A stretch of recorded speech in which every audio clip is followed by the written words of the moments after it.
తాకట్లో ఉన్న మీ బంగారాన్ని విడిపించి ఆ రోజు ఆన్లైన్ రేటుకి కొంటాం. Sharma gold company.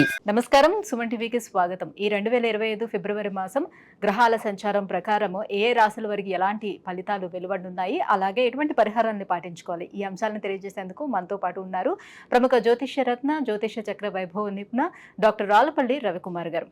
గురుగారు నమస్కారం. శరదిందు సమాకారే పరబ్రహ్మ స్వరూపిణి వాసరాపీఠ నిలయే సరస్వతి నమస్తుతే. అందరికీ నమస్కారం. ముఖ్యంగా సుమన్ టీవీ ప్రేక్షకులకి నమస్కారం.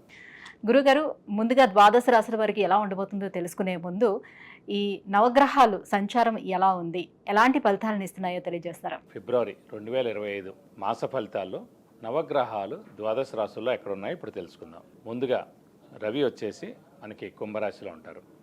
అలాగే కుజుడు వచ్చి మనకి మిథున రాశిలో ఉన్నారు. అలాగే రాహు మనకి మీనరాశిలో ఉన్నారు. అలాగే గురువు మనకి వృషభ రాశిలో ఉన్నారు. శని స్వస్థానమైన మనకి కుంభరాశిలో ఉన్నారు. అలాగే బుధుడు వచ్చి మనకి అదే కుంభరాశిలో ఉన్నారు. కేతు మనకి కన్యారాశిలో ఉన్నారు. ఇంకా ఆఖరిగా శుక్రుడు మటుకు ఉచ్చస్థానంలో ఉన్నారు. శుక్రుడు కూడా ఒక 2-3 నెలల దాకా మనకి ఉచ్చస్థానంలో ఉంటారు.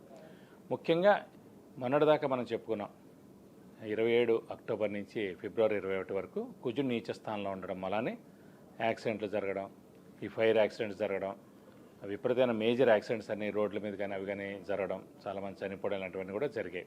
సో దేవుడి దేవల ఆ కర్కాటక రాశి నుంచి కుజుడు నీచత్వం అనేది 21 జనవరితో వెళ్ళిపోయిందండి. సో ముఖ్యంగా కర్కాటక రాశి వారికి, సింహరాశి వారికి, మీన రాశి వారికి, ఈ 3 రాశులకి యోగకారకుడైన కుజుడు నీచలో ఉన్నాడు కాబట్టి డబ్బు ఖర్చు, హెల్త్ ప్రాబ్లం, మాట పడటం ఇలాంటివన్నీ కూడా జరిగాయి. దేవుడిదలు అవన్నీ కూడా ఇప్పుడు తొలగిపోయినమని చెప్పుకోవచ్చు. అలాగే ఇప్పుడు ముఖ్యంగా మిథున్ రాశి, కన్యా రాశి, మకర రాశి, కుంభరాశి, ఈ 4 రాశులకి యోగకారకుడు, అదృష్టకారకుడు, లక్ ఫేవర్ చేసే గ్రహమైన శుక్రుడు ఉచ్చ స్థానంలో 4 నెలల పాటు ఉంటాడు ఇంచుమించుగా. సో మనకి ఫిబ్రవరి 1 నుంచి. కాబట్టి వీళ్ళందరూ కూడా విపరీతంగా అన్ని విధాలు కూడా బాగా కలిసి వస్తుందని చెప్పుకోవచ్చు. ఇవ్వండి ద్వాదశ రాశుల్లో నవగ్రహాలు ఈ స్థానాల్లో ఉన్నాయి. గురుగారు, మరి ఫిబ్రవరి మాసం కుంభరాశి వారికి ఎలా ఉండబోతుంది? వీళ్ళు కూడా ఏలినాటి శనిలో ఉన్నారు కాబట్టి వీళ్ళకి ఎటువంటి ఫలితాలు ఈ ఫిబ్రవరి మాసంలో వెలువడనున్నాయి? ఇక 11వ రాశి అయిన కుంభరాశి. కుంభరాశి అనగానే మనకి ధనిష్ట 3-4 పాదాలు, శతభిషం 1, 2, 3, 4 పాదాలు, అలాగే పూర్వభాద్ర 1, 2, 3 పాదాలు, ఈ నక్షత్రాల సమూహంతో మనకి కుంభరాశిలోకి వస్తుంది. ఈ రాశి వారికి కొంచెం మిశ్రమంగా ఉందని చెప్పుకోవాలి. ఎందుకంటే రాశిలోనే శని ఉండడం, ద్వితీయ స్థానంలో రాహు ఉండడం, అష్టమ స్థానంలో కేతు ఉండడం, చతుర్థ స్థానంలో గురువు ఉండడం, ఇవన్నిటి వలన ఏంటంటే కొంచెం మిశ్రమంగా ఉందని చెప్పుకోవాలి. ద్వితీయ స్థానంలో రాహు ఉండడం చేత వాక్ స్థానం, కుటుంబ స్థానం, నేత్రస్థానం, ధనస్థానం అయిందండి ద్వితీయ స్థానం. సో వాక్ మనకి సరిగ్గా ఉన్నా కూడా అనుకోకుండా కొన్ని మాట్లాడడం ద్వారా వేరే వాళ్ళు హర్ట్ అవ్వడం, మిత్రులే శత్రువులుగా మారడం, మన మాటతోటి చాలామంది దూరం మనం చేసుకోవడం ఇలాంటివన్నీ కూడా జరుగుతాయి అన్నమాట. కాబట్టి మౌనంగా ఉండడం ఉత్తమం. ఎందుకంటే మే కల్లా మళ్ళీ రాహుకేతులు మారిపోతారు ముఖ్యంగా. సో మేజర్గా ప్రాబ్లం ఉండదు. సో అలాగే అష్టమ స్థానంలో కూడా కేతు ఉండడం చేత అష్టమ స్థానం అనేది ఏంటంటే యాక్సిడెంట్స్ ప్లేస్ కాబట్టి కొంచెం వెహికల్ డ్రైవింగ్ జాగ్రత్తగా చేస్తే మంచిది. అలాగే రాశిలోనే శని ఉండడం చేత విపరీతమైన స్ట్రెస్, స్ట్రెయిన్, మానసిక ఆందోళన చాలా ఎక్కువగా ఉంటుందండి. అనవసరంగా భయపడడం, అనవసరంగా అక్కడ ఏం లేకపోయినా కూడా ఏదో జరుగుతుంది అనుకోవడం, ఏదైనా అవుతుంది అనుకోవడం, ఇలాంటివన్నీ ఉంటాయి. కొంచెం చిన్న హెల్త్ ప్రాబ్లమ్స్ కూడా ఉంటాయండి, మేజర్ అయితే ఉండదు. ఇవన్నీ కూడా మనకి మార్చి 31 తర్వాత రాశి నుంచి మీన రాశిలోకి ద్వితీయ స్థానంలోకి శని ప్రవేశిస్తాడు కాబట్టి 5 ఏళ్ల ఏళ్ళనాటి శని కూడా మీకు వెళ్ళిపోతుంది. ఇంకా లాస్ట్ 2.5 ఏళ్ళలోకి వస్తుంది. సో 5 ఏళ్ళు అయిపోయింది కాబట్టి రాబోయే 2.5 ఏళ్ళు కూడా మీకు హెల్ప్ అయ్యేందుకు అవకాశం ఉంటుందని చెప్పుకోవాలి.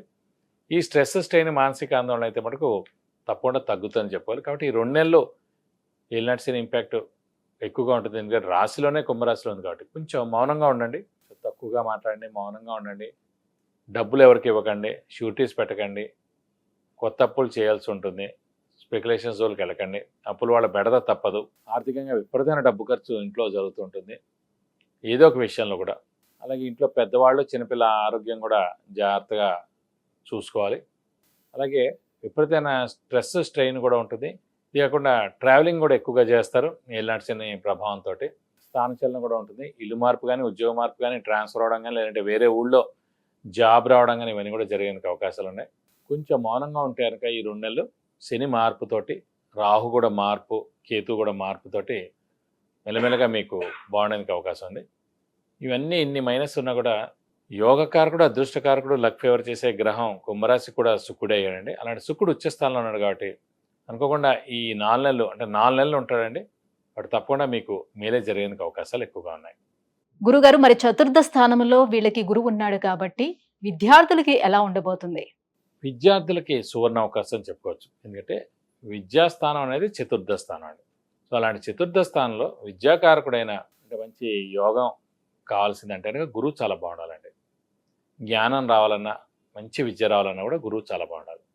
అలాంటి విద్యాస్థానంలోనే గురువు ఉన్నట్టు ప్రస్తుతం కుంభరాశికి. కాబట్టి విద్యార్థులకి పట్టిందల్లా బంగారం చెప్పుకోవచ్చు. వాళ్ళకి మంచి స్కోర్ వస్తుంది, మంచి ర్యాంక్ వస్తుంది, మంచి సీట్ వస్తుంది మంచి యూనివర్సిటీలో.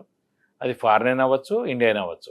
స్థానచలనం ఎలాగో ఉంది ఏలినాటి శని కాబట్టి ఫారెన్ ట్రై చేస్తానికి అక్కడ ఉన్నత విద్య అభ్యసించేందుకు అవకాశాలు ఎక్కువగానే. అంటే ఇక్కడ ఉన్నా కూడా ఇండియాలో వేరే స్టేట్లో మంచి సీట్ వచ్చి ర్యాంక్ వచ్చి ఆ యూనివర్సిటీలో చదువుకునేందుకు అవకాశం ఉంది. ఎందుకంటే స్థానచలనం కూడా ఉంది కాబట్టి విద్యార్థులకి సువర్ణ అవకాశం అని చెప్పి చెప్పుకోవచ్చు. గురుగారు, మరి కుంభరాశి వారు ఈ ఫిబ్రవరి మాసం అంతా ఎలాంటి పరిహారాలను పాటించుకుంటే బాగుంటుంది? ఈ కుంభరాశి వారి పరిహారాలు ముఖ్యంగా పాటించేది ఏం లేదండి. ముఖ్యంగా మనం చెప్పుకునే శని గురించే కాబట్టి ఏలినాటి శని ప్రభావం ఎక్కువగా ఉంది కాబట్టి ఏలినాటి శని ఇంకా 2.5 సంవత్సరాలు ఉంది కాబట్టి ప్రతి శనివారం ఉపవాసం ఉండడం, అలా వీలైతే ఒక శనివారం రోజు రక్తదానం చేయడం, శివుడిని ఎక్కువగా ఆరాధిస్తే చాలా మంచిదండి. ప్రతి సోమవారం శివుడు టెంపుల్కి వెళ్ళి 41 ప్రదక్షిణాలు చేస్తే మంచిది. అలాగే మంగళవారం, శనివారం కూడా ఆంజనేయ స్వామికి ప్రీతి కాబట్టి ఆంజనేయ స్వామి గుడికి వెళ్ళి 41 ప్రదక్షిణాలు చేస్తే కూడా చాలా మంచిది. లేకపోతే శివుడికి అభిషేకంగా అర్చనగా చేస్తే మంచిది. అలాగే ఆంజనేయ స్వామికి ముఖ్యంగా తమలపాకుల పూజ, సింధూర పూజ, వడమాల సమర్పిస్తే కూడా చాలా మంచిది. అలాగే వీలైతే ప్రతిరోజు శివుడు అష్టోత్తరం, ఆంజనేయ స్వామి అష్టోత్తరం చదువుకోవడానికి మీకు అన్ని విధాలా మంచి చేకూరుతుంది. విద్య, ఉద్యోగం, విదేశీయానం, వివాహం, వాహనం, గృహం, ఇలా అన్ని విషయాల గురించి తెలుసుకోవాలంటే కింద స్క్రోల్ అవుతున్నటువంటి నెంబర్లకి కాల్ చేసి గురుగారు అపాయింట్మెంట్ పొందవచ్చు. గురుగారు, కుంభరాశి వారికి ఈ ఫిబ్రవరి మాసం ఎలాంటి ఫలితాలు ఉండనున్నాయి, ఎటువంటి పరిహారాలను పాటించుకుంటే వీళ్ళకి బాగుంటుంది, ఈ విషయాలన్నీ కూడా తెలియజేసినందుకు ధన్యవాదాలండి.